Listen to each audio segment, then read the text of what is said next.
Subscribe to our channel by clicking the subscribe button. Click the bell button and enjoy the latest uploads from our channel. Hello Anju ma'am, Shraddha यार।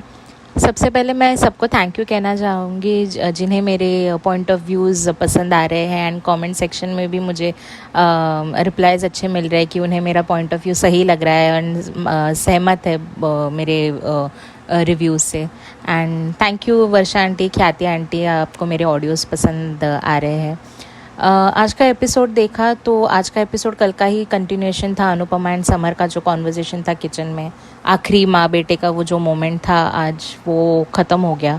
उसके बाद फिर सभी लोगों का घर में वापस आना एंड फिर अनुज का वो डिस्क्लोज़ करना अनुपमा को कि समर मर चुका है, बट अनुपमा वो मानने को तैयार नहीं है। वो सब शॉक्ड है उस लेके। तो आज वो पूरा एक एपिसोड वही उसी में गया।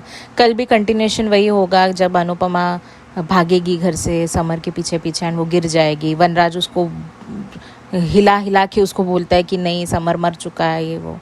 तो अभी ये 2-3 दिन, ये पूरा हफ्ता मुझे लग रहा है कि इसी में खींचेगा। अभी तो और आगे अनुज के साथ ब्लेम गेम होना वो तो बाकी है। पता नहीं, मतलब ये इतना बहुत ज़्यादा अभी ड्रैग हो गया है कि अभी जहाँ पे इमोशनल कनेक्शन होना चाहिए अभी वो इतना ड्रैग की वजह से कहीं ना कहीं वो कनेक्शन भी अभी टूट रहा है। तो आई रियली होप अभी जल्दी ये वाइंड अप करें एंड आगे अभी क्या होगा, आगे मान के साथ क्या होगा, अभी ये थोड़ा फास्ट ट्रैक हो जाए।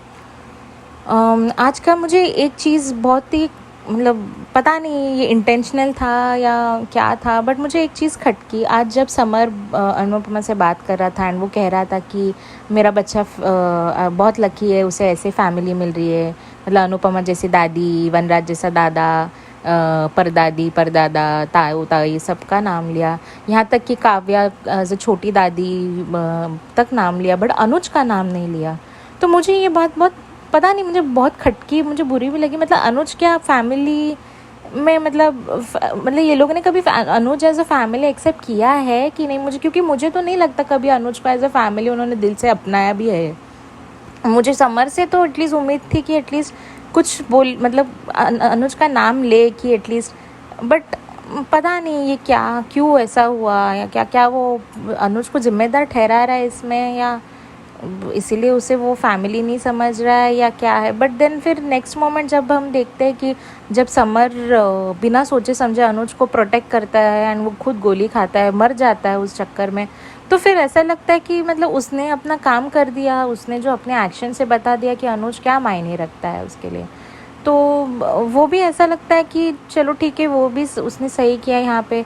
बट देन फिर जब ये फैमिली की बात आती है तो कहीं ना कहीं अनुज हमेशा आउटसाइडर रहा है। ये मैं अभी सिर्फ ये कॉन्वर्जेशन की मैं बात नहीं कर रही हूँ, बट इन जनरल ऑल्सो कि जब भी ऐसे फैमिली मोमेंट्स आए हैं या मेरे अनुज को पता नहीं ऐसे आउटसाइडर ही जैसे ट्रीट करते हैं। जब ज़रूरत पड़ी तब अनुज याद होता है, जब कुछ थोड़ा उनके फेवर में नहीं जाता तो सब अनुज पे गलत बोलते हैं ना, ब्लेम डालना। ऐसा हो रहा है ना कि अभी भले इस शो की प्रोटैगनिस्ट अभी अनुपमा है, पहले ऐसा लगता था कि अभी शादी से पहले तक सब अनुपमा की गलती थोड़े टाइम तक चल रहा था। अभी ऐसा लग रहा है सब अनुज की गलती ऐसा लग रहा है कि अभी अनुज ही बन गया है फीमेल प्रोटैगनिस्ट इस शो का। बोलते ना, अनुज को तुम जितना तड़पाओगे, जितना तुम उसको रुलाओगे, उस वजह से व्यूअर्स भी उतने।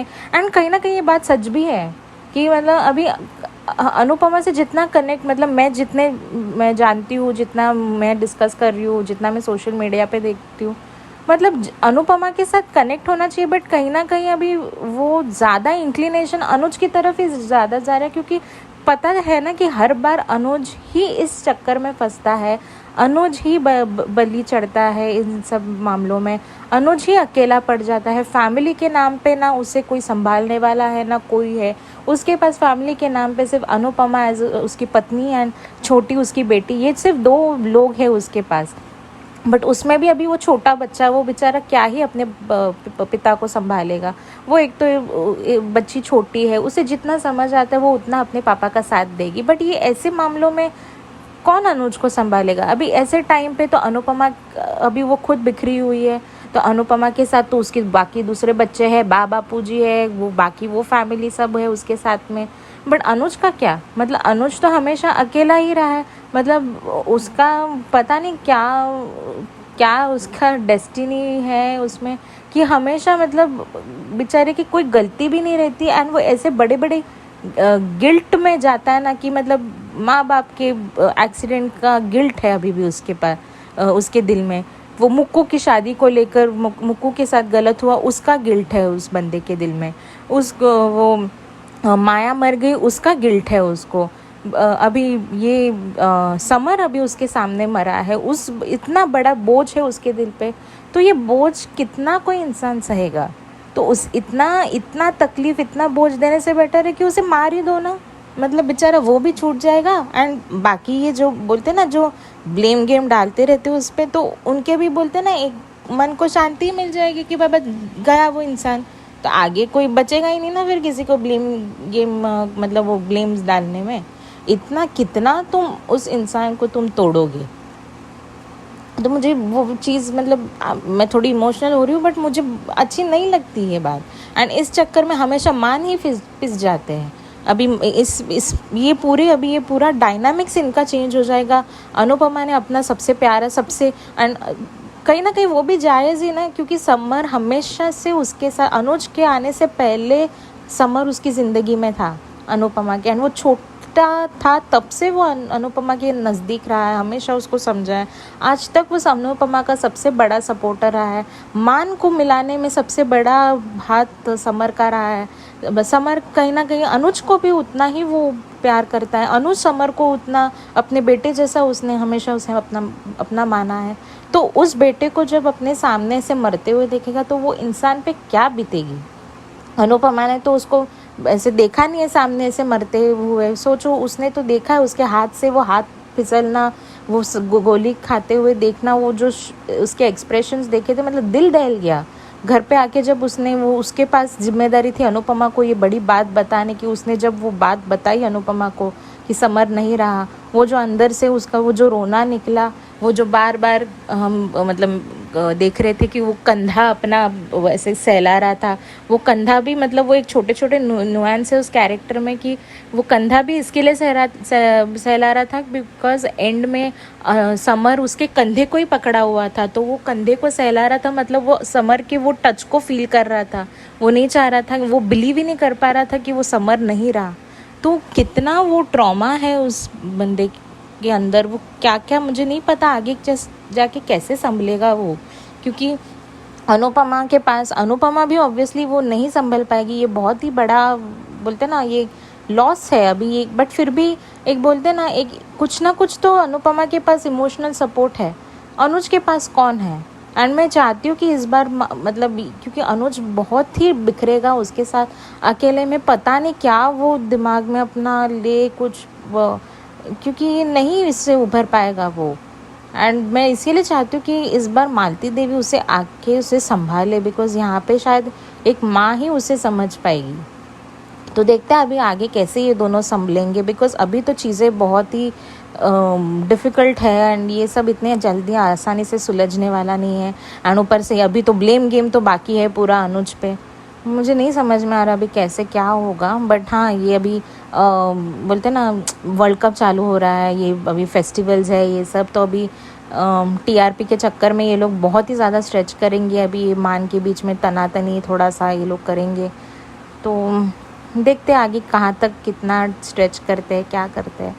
बट मैं बस यही चाहती हूँ कि मैं ऑब्वियसली इन सबको टाइम उतना मिलना चाहिए कि वो अपना वो उस दुख से बाहर निकले। जैसे हमने अनुज को समझा था उस माया के टाइम पे जब छोटी छोड़ के गई थी, तो अनुज के भी दर्द को हमने समझा एंड उसे उसके हर इमोशंस की कदर की। तो इस बार अनुपमा को भी उतना टाइम में ऑब्वियसली मैं ये नहीं कहूँगी कि अनुपमा ने जल्दी से स्टैंड लेना चाहिए, उस ऑफकोर्स उसने भी अपना टाइम लेना चाहिए। बट जब सब सच सामने आएगा वो सोच समझ के अनुज पे, ऐसा ना हो कि ब्लाइंडली तुम वनराज पे ट्रस्ट करो एंड अनुज को मतलब तुम कल्परेट ही जैसा ये करो।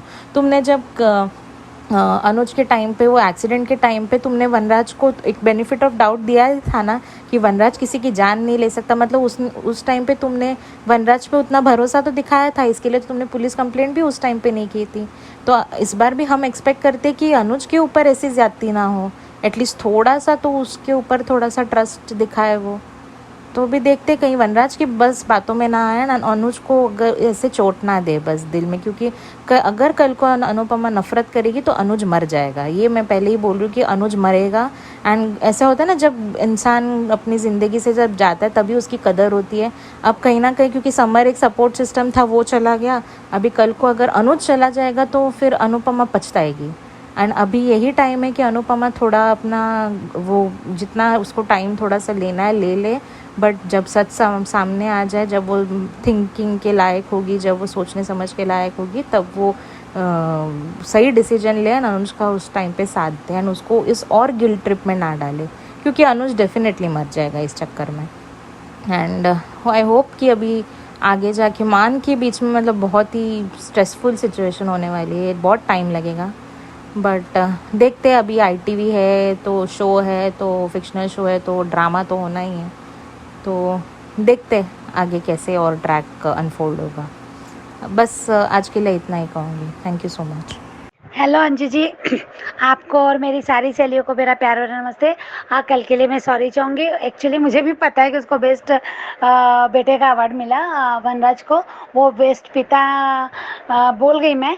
एक्चुअली मुझे कल वो वनराज पे वाकई में बहुत चिढ़ थी। वो वनराज को जो लास्ट वो बाहर कहते क्लब के बाहर जब वो अनुज पे चिढ़ता है कि क्या ज़रूरत थी तुम्हें बीच में पढ़ने की, कोई और बचा लेता लड़की को, या वो सिक्योरिटी थी, वो जो भी वो बोलता है, तो मुझे वो बेतुकी की लगी थी कि अरे ऐसा किसी और का वेट कर रहे हो हम। हर कोई अगर ये सोचेगा कि मैं ही क्यों करूँ, कोई और बचाएगा, कोई और करेगा, तो ये कौन करता है ऐसा। तो मुझे बेतुकी बात लग रही थी कि उसे अपने उस समय तो कोई गोली लगी नहीं थी समर को, या किसी कोई नहीं जानता था कि अगले पल क्या होगा। तो उस समय मुझे वो वनराज के बेतुकी बातें और लगी वो, और वो अनुज की बात भी नहीं समझ रहा कि अनुज क्यों ऐसा बार बार चिढ़ेगा। जब बोल रहा है वो शांत हो गया, फिर उसके बाद बार बार उसको पलट पलट के मारने, तो ऐसे कोई पागल इंसान तो नहीं है। वो कुछ ना कुछ बोल रहा था, तुम नहीं जानते कि मुझे उसने क्या कहा, तुम सोते तो तुम भी ऐसा, जो भी वो डायलॉग अनुज का था, तो मुझे वो कहना था, इसलिए मुझे वो चिड़चिड़ हो रही थी मेरी एक्चुअली वनराज पर। काफ़ी दिनों से हम प्रोमो भी देख रहे हैं कि वो उसको ही अनुज पे ही करते इल्ज़ाम लगा रहा है कि तुम्हारे पति की वजह से। तो वो एक तो मेरे वो ऐसा बोला था कि नॉमिनेट भी करने के लायक नहीं था, उसको बेस्ट पिता के अवार्ड के लिए नॉमिनेट किया था, अनुज को भी किया था, तो वो नॉमिनेट करने के लायक भी नहीं था वनराज। तो ये तो मेरे से वो मिस्टेक हो गई, सॉरी। और दूसरी बात है कि आज का शो तो बहुत ही इमोशनल था। कल का भी था, आज का भी था। वो अनुज और वो सॉरी वो अनुपमा और समर की किचन की बातें, वो खाना खीर खिलाना, वो वादे लेना, वो बातें, तो आज आपके दोनों ऑडियो मैंने बहुत अच्छे से सुना अंजू जी। आपकी दोनों ही ऑडियो के बाद से मैं फुल एग्री हूँ, 100% आपकी एक एक बात सही है। वो रूह की बात करना, वो कोई कहानी नहीं है वो, या फिर सीरियल में नहीं दिखाया, वो रियल लाइफ में भी ऐसा होता है। मैंने बहुत लोगों के मुँह से ये सब बातें सुनी। मुझे भी शायद उस समय गलत लगी हो, पर वो बहुत बार महसूस, यानी मुझे भी लगा ऐसा कि कोई ऐसे ही नहीं बोलता। और ये बात सही है। और दूसरी बात तो कि अनुपमा का दर्द, ये तो बात सही है कि अभी उस माँ का दर्द वही माँ समझ सकती है जिसके साथ ये दर्द है। हाँ, हम लोगों के साथ ऐसा कुछ नहीं हुआ, इसका मतलब ये नहीं है, पर हमारे आजू बाजू में, हमारे करीबी लोगों के बीच में ये सब अगर हुआ, तो मुझे पता है कि उस माँ का दर्द क्या होता है। पिता अपने दर्द को छुपा जाता है, और पिता अपने मन पे, दिल पे पत्थर रख के अपने परिवार के उस पर जिम्मेदारी होती है, इसलिए वो अपने दर्द को छुपा जाता है। पर एक माँ नहीं छुपा पाती, वो पागलपंती के हद तक ही जाती है। मैंने देखा है मैम, 12-12, 15-15 साल हो गए किसी के बेटे को, किसी की बेटी की मृत्यु के बाद उसकी माँ की हालत क्या होती है। नॉर्मल लाइफ ही नहीं होती है। वो कोशिश करती है नॉर्मल रहने की, कोशिश करती है, घर में काम करती है, जॉब करती है, सब करती है, पर हर बार हर पल उसके दिमाग में उसके बेटा ही या बेटी ही घूमती है। मैंने खुद देखा अपनी उसकी बेटी की तो वो नॉर्मली अपने से बात करते करते वो पहुंच ही जाती है, उसको अपनी बेटी याद आ जाती, बेटी की बात शुरू कर देती।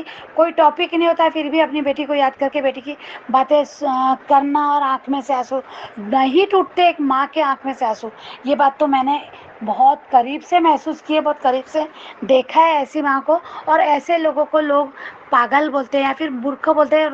लोग ऐसे समय बात भी नहीं करना पसंद करते, कहते क्या हम अपना टाइम पास करें, हमारा टाइम कोटा हो जाता है। उसके पास तो इतने साल हो गए और उसकी बेटी को जाके तो अभी भी वही वही बातें करती है। उनके पास तो बस टॉपिक ही नहीं है उस कि जब देखो तब आप कोई भी बात करो तो अपनी बेटी की बातें करना शुरू कर देती है।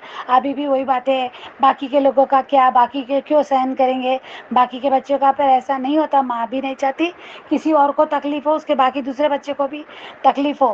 पर ये क्या कर सकती है, वो नहीं कंट्रोल पाती। और जहाँ इतना लाडला बेटा है तो वहाँ तो सवाल ही नहीं उठता है कि अनुपमा नॉर्मल जोन में रहेगी। अरे उसको जब एहसास हो गया, वो धागा गिर जाता है और धागा गिर जाता है और जब उसको तब से ही उसको ये एहसास होता है कि कुछ तो गलत हो रहा है, कुछ तो उसको हवा वो सब उस सब आ जाता है। तो बार बार जब सब लोग खेल रहे होते तभी वो कहीं ना कहीं ख्यालों में रहती है कि अनुज अनुज है, सब बाकी के सब है, तो समर के साथ कुछ नहीं होगा, मेरा समर। तो वो काव्या भी उसको समझाती है और उसके बाद वो किचन में चले जाना खीर लाना। तो मुझे भी उस समय लगा था कि यार अनुपमा किसी और को भी क्यों किचन में जाती है, तो किसी और को भी तो कह सकती है। नहीं, पर ये बात सही है कि जब अगर वो इंसान घबरा रहा है तो वो अपने आप को बिजी रखने की कोशिश करता है बहुत ज़्यादा, कि उसको बार बार वही वही ख्याल आ रहा है तो अपने आप को उससे ख्यालों से दूर रखने के लिए काम में बिजी रखना या उसमें, तो वो उस टाइप की हरकतें अनुपमा की। अब ये हमको आदत पड़ गई है कि अनुपमा को किचन में जाना, उसका ये करना, तो औरत यही करती है। मुझे लगता है ऐसा कि अगर किसी से नाराज है तभी वो किचन में जाती है, कुछ ना कुछ बर्तन ही फेंकेगी, वो बर्तन का आवाज़ कर करके काम करेगी, कुछ भी करेगी। तो वो मुझे लगता है कि वो एक किचन है, उसके लिए सेफ जोन होता है और वो वहाँ जाके काम करना, ये रखना वो रखना शुरू करती है। तो वो एक नॉर्मल कंडीशन, एक कहते हैं नॉर्मल सी बात होती है। वो उसके हालात उससे वो करवाते हैं और वो उसके अलावा उसको कुछ नहीं समझता कि मैंने अब क्या करना चाहिए, किसी और से क्या बात करे, क्या जो भी उसके हालात, जो उसका दिल जो कह रहा था बार बार कि कुछ तो होने वाला है, कुछ तो होने वाला है, समर समर समर। इतने सारे बाहर गए थे, किसी और का नाम भी आ सकता था, पर समर ही, वो तो अब सीरियल है थोड़ा ज़्यादा दिखाते हैं आई नो, बट वो एक अलग ही होता है एक इस टाइप का। और वो अपने आप से बड़ बनाना, ये करना, ये एक नेचुरल आदत होती है, पागलपन नहीं बोलते उसे, वो एक आदत होती है कि अपने आप से बात करना। बहुत से लोगों को अपने आप से बात करने की आदत होती है, उनको पता होता है फिर भी उसको टोका जाता है, फिर भी वो इतने जल्दी वो आदत है जाती नहीं। तो मुझे वो लगता है कि वो एक नॉर्मल आदत है, वो पागलपना नहीं बोलते उसको, और ना ही वो ओवर एक्टिंग होती है किसी की। और अभी मुझे यही कहना है कि आगे समय भी अनुपमा की यही हालत रहेगी, अनुपमा इसी कंडीशन में, इसी जोन में वो जाएगी, समर समर समर समर ही करेगी और वो नहीं समझ पाएगी शायद। और अनुज भी अपनी बात को एक्सप्लेन नहीं कर पाएगा। अनुज का सही कहा आपने कि अनुज को गिल्ट भी है और दर्द भी है समर का, और उसका कि जिसने उसके लिए अपनी जान कुर्बान कर दी, उसके पे की आने वाली गोली देखकर समझ के अपने आप पे ले ली, तो वो बहुत बड़ा दर्द है अनुज के लिए। और उसने नहीं झेला होता, अगर वो गोली उसने नहीं खाई होती तो भी समर की मौत पे अनुज को बुरा लगता ही, अनुज को उतना ही दर्द होता है, क्योंकि वो भी उतना ही प्यार करता है जितना अनुपमा करती है।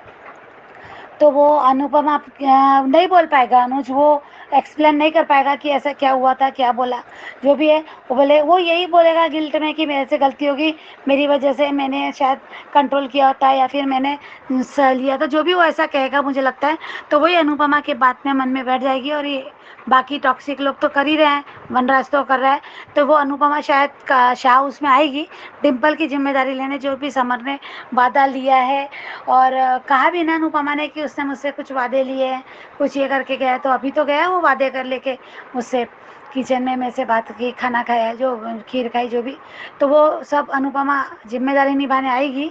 पर मुझे लगता है वो ज़्यादा समय नहीं रहेगी, क्योंकि वहाँ पे काव्या भी है और वो कभी भी वो ऐसा नहीं कि पूरा समय सोई रहेगी, नहीं, वो अपनी जिम्मेदारी निभाएगी, खाना बनाएगी। बा का अब बा भी सदमे में जाने वाली है, बा भी अनुपमा को देखेगी तो वो ऐसे ही रहता उनका, तो बा भी सदमे जाएगी, बा को खाना देना, दवाई देना, बापूजी का करना, डिम्पल का करना, किंजल आप बोलेगी किंजल का भी वही आएगा, उस पर बर्डन आएगा कि कमाने वाले तो अभी समर भी नहीं है, न भी डिम्पल और उसके बच्चे की जिम्मेदारी है, तो मुझे अपना वर्कलोड ज़्यादा करना पड़ेगा, काम ज़्यादा करना पड़ेगा। वनराज भी ऐसे ही कुछ करेगा तो मुझे वही लगेगा कि अनुपमा पे वो बर्डन आएगा, काम उसको यहाँ पे ज़्यादा होंगे, पर उस काम में वो चलेगी, वो अपने आप को स्ट्रांग बनाने की कोशिश करेगी अनुपमा।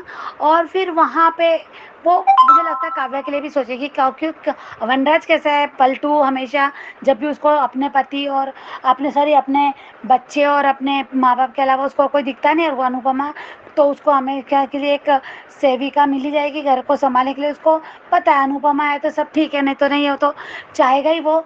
तो वो अनुज को हमेशा भड़काने की कोशिश कर अनुपमा के लिए, अनुपमा के मन में कि अनुज की वजह से ऐसा हुआ, और वो जाने देने, वो हमेशा इमोशनली ड्रामे करेगा, जो भी करेगा।